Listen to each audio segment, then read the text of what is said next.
अवधूत चिंतना श्री गुरुदेव दत्त स्वामी महाराज की जय. छत्रपती शिवाजी महाराज की जय. श्री स्वामी समर्थ. आज मी आपल्याला श्रावण महिन्यामध्ये आपण घरच्या घरी मातीचं शिवलिंग आहे ते संपूर्ण श्रावण महिन्यामध्ये रोज बनवायचं, विसर्जन करायचं आणि त्याचं पार्थिव शिवलिंग त्याचं महत्व काय आहे. कारण की पूर्ण श्रावण महिना हा भगवान शंकराला समर्पित आहे. मग ह्या महिन्यामध्ये आपण सेवा कशी करायची, पार्थिव शिवलिंग कसं करायचं, माती कशी आणायची, कशी धुवायची, पार्थिव शिवलिंग असेल, जलाधारी असेल कसं तयार करायचं आणि साधा आणि सोपं. श्रावण महिना आता लागणार आहे, त्याच्याबद्दल मी आज पूर्ण माहिती सांगणार आहे. चॅनलवर पहिल्यांदा आला असेल तर अवश्य सबस्क्राईब करा, म्हणजे येणार नवीन व्हिडिओ श्री स्वामी समर्थ महाराजांचे गुरुचरित्राची आणि नवनाथ पारायणाबद्दल माहिती भेटेल. हे पार्थिव शिवलिंग घृष्णेश्वर वेरूळ येथे घृष्णेश्वराची कथा कोणाला माहित नसेल तर अवश्य लक्षात घ्या. पार्थिव शिवलिंग हे शिवरात्री आणि हरतालिका या 2 दिवशी विसर्जन केलं जात नाही. 2 दिवस. शिवरात्रीच्या दिवशी पार्थिव शिवलिंग तयार केला असेल तुम्ही, त्या दिवशी विसर्जन केलं जात नाही, रात्रभर तसंच ठेवावं लागतं. आणि हरतालिकेच्या दिवशी पण पार्थिव शिवलिंग आपण तयार केलो तर ते विसर्जन केलं जात नाही दुसऱ्या दिवशी.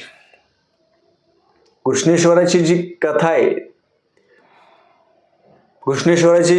आहे ती मी आपल्याला सांगतो. सगळ्यात पहिले घृष्णेश्वरी ती एक साधक होती भगवान शंकराची. तिचा रोजचा नित्यक्रम होता. रोज 108 शिवलिंग तयार करायची. रोज 108. रोज काही नाही, फक्त ओम नमः शिवाय, ओम नमः शिवाय, ओम नमः शिवाय, ओम नमः शिवाय हा जप करत करत तिने रोज 108 शिवलिंग तयार करायची मातीचे, जसे जमेल तसे. आणि संध्याकाळच्या वेळेस पूजा झाल्यानंतर, पंचोपचार पूजा झाल्यानंतर संध्याकाळच्या वेळेस नदी किनारी, नदीच्या तिथे ते विसर्जन करायची. ही अशी ती रोज नित्य करायची. रोज नित्य हेच काम. मग भगवान शंकरांना ही सेवा प्रिय आहे. पार्थिव शिवलिंग तयार करायचं आणि रोज संध्याकाळी विसर्जन करायचं.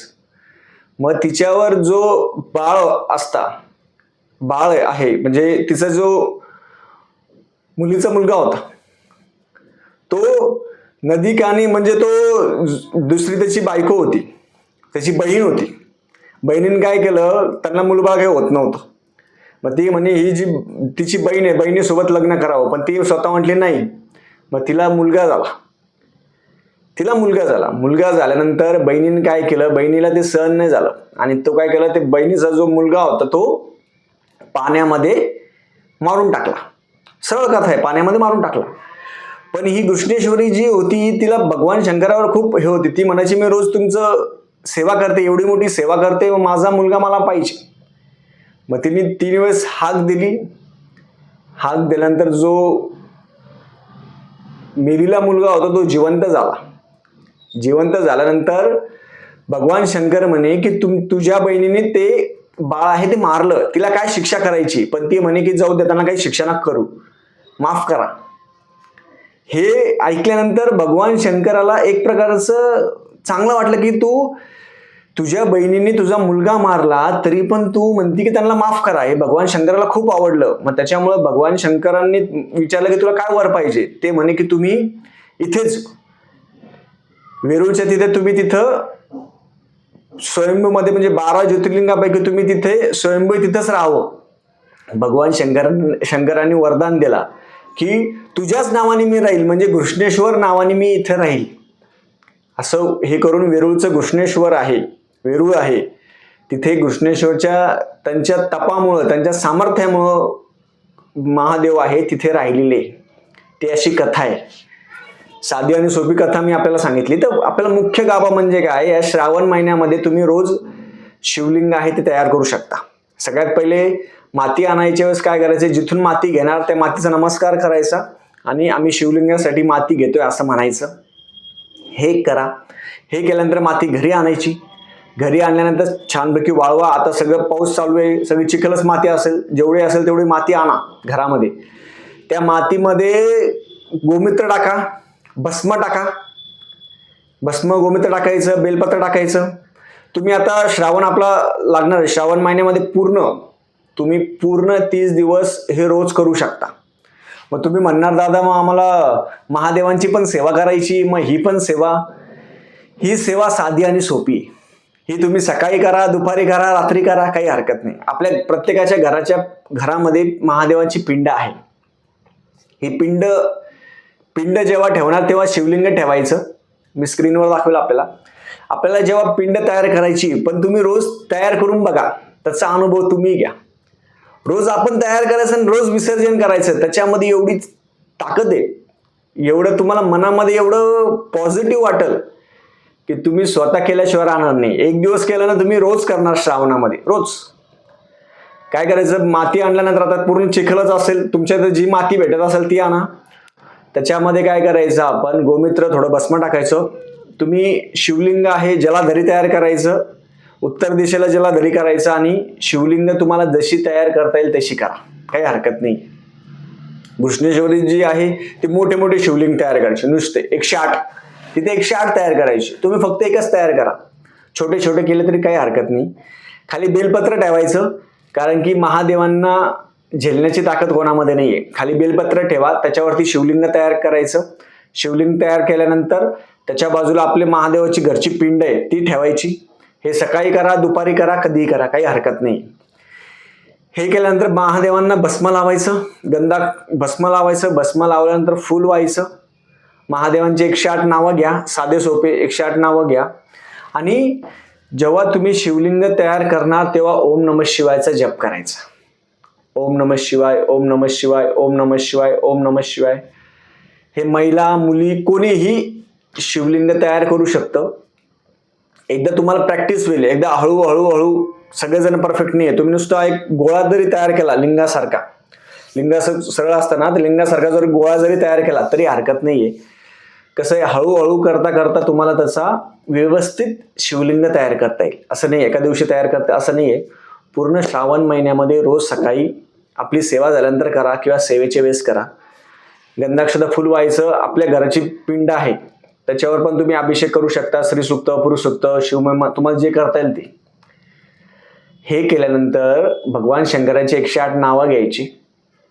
त्या शिवलिंगावर 108 बेलपत्र वाहा, तुळशीपत्र व्हायचं, बेलपत्र व्हायचं. बेलपत्र वाहिल्यानंतर आपण तुम्ही तांदूळ वाहा, 108 तांदूळ वाहिले तरी चालतं. 108 नावं घेऊन आपण आपली सेवा आहे ती पूर्ण करायची. दिवसभर करायचं. दिवसभर तुम्ही फळाचं नैवेद्य दाखवा, कोणताही नैवेद्य दाखवा, काही हरकत नाही. उपवास असेल उपवास. आणि संध्याकाळच्या वेळेस 6 वाजेच्या अगोदर आपण वाहत्या पाण्यामध्ये, आपल्या तुळशीमध्ये, वाहते पाणी भेटलं तर वाहतं पाणी, तुळस भेटली तर तुळस, तुळशीमध्ये करा. आपल्या घरामध्ये कुंड्या असेल भरपूर, माती कुंड्या ज्या असतात त्याच्यामध्ये जरी ती विसर्जन केली तरी काही हरकत नाहीये. आपल्या इथं विहीर, तलाव काही असेल तिथं विसर्जन केली तरी काही हरकत नाहीये. हे सगळ्यांनी करू शकता, सगळ्यांनी करू शकता. मग तुम्ही म्हणणार आपल्या घरामध्ये ऑलरेडी पिंड आहे. खूप जणांच्या घरामध्ये पिंड असते, पितळाची पिंड कोणती असेल, सगळ्या पिंडे आहे. मग ती पिंड असताना ही कशाला करायची?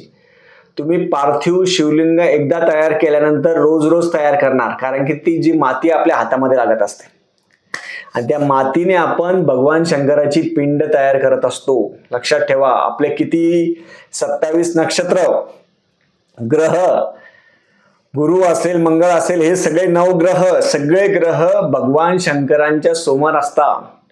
जो पार्थिव शिवलिंग तयार करतो त्याच्या पत्रिकेत किती दोष असेल सगळे नष्ट करण्याची ताकद आहे. आणि दोन्ही हाताने आपण जेव्हा पार्थिव शिवलिंग तयार करतो आपले सगळे दोष कमी होतात. लक्षात ठेवा, सगळे दोष कमी होतात आपले, किती दोष असू दे आपले. ह्या दोन्ही हाताने जेव्हा आपण करणार, पार्थिव शिवलिंग जेव्हा तयार करणार आपण, आपल्या केल्यानंतर हात आहे तो स्वच्छ धुवून घ्यायचे. आणि पार्थिव शिवलिंग आहे ते आपण तयार केल्यानंतर आपण संध्याकाळच्या वेळेस विसर्जन करत असतो. शिवरात्री आणि हरतालिकेच्या दिवशी पण खूप मोठी पिंड केली तरी चालती, छोटी केली तरी चालती, तुमच्या इच्छेने. पण ह्या श्रावणापासून प्रत्येकाने पार्थिव शिवलिंग आहे ते तयार करावं, त्याचं पंचोपचार पूजा करायची आणि वाहत्या पाण्यामध्ये किंवा आपल्या जवळच्या कुंडी असेल, तुळशीची कुंडी असेल, कोणतीही असेल, तिथे तुम्ही त्याचं विसर्जन करू शकता साधा आणि सोप्या पद्धतीने. तुम्ही हे पूर्ण श्रावण महिन्यात जर केलं त्याचं फळ खूप आहे, खूप आहे. तुम्हाला कुठेही जायची गरज नाही. मग या महादेवाला जा, त्या महादेवाला जा, हे करा, ते करा, ते करा, काही नाही. ही साधी आणि सोपी सेवा जो संपूर्ण श्रावण महिन्यात करेल, भगवान शंकराची सगळी आशीर्वाद त्या व्यक्तीला प्राप्त होतील. करून बघा. मी पण करणार आहे. श्रावणापासून मी पण सुरू करणार आहे. श्रावणापासून रोज श्रावणामध्ये जमलं तर ठीक, नाही तर प्रत्येक सोमवारी तरी करा. श्रावणामध्ये जमलं तर ठीक, नाही तर प्रत्येक सोमवारी तरी पार्थिव शिवलिंग तयार करायचा प्रयत्न करावा. खूप ताकद आहे आणि जो व्यक्ती करतो त्या व्यक्तीला एक प्रकारचा आनंद भेटतो. तुम्ही पण पार्थिव शिवलिंग तयार केला असेल, पूजा केली असेल, तुमचा अनुभव मला अवश्य कमेंट करून सांगा. अशा पद्धतीने आपण करू शकता. झालेली सेवा मी बालाजी महाराजांच्या आणि महादेवांच्या रुजू करतो. श्री स्वामी समर्थ.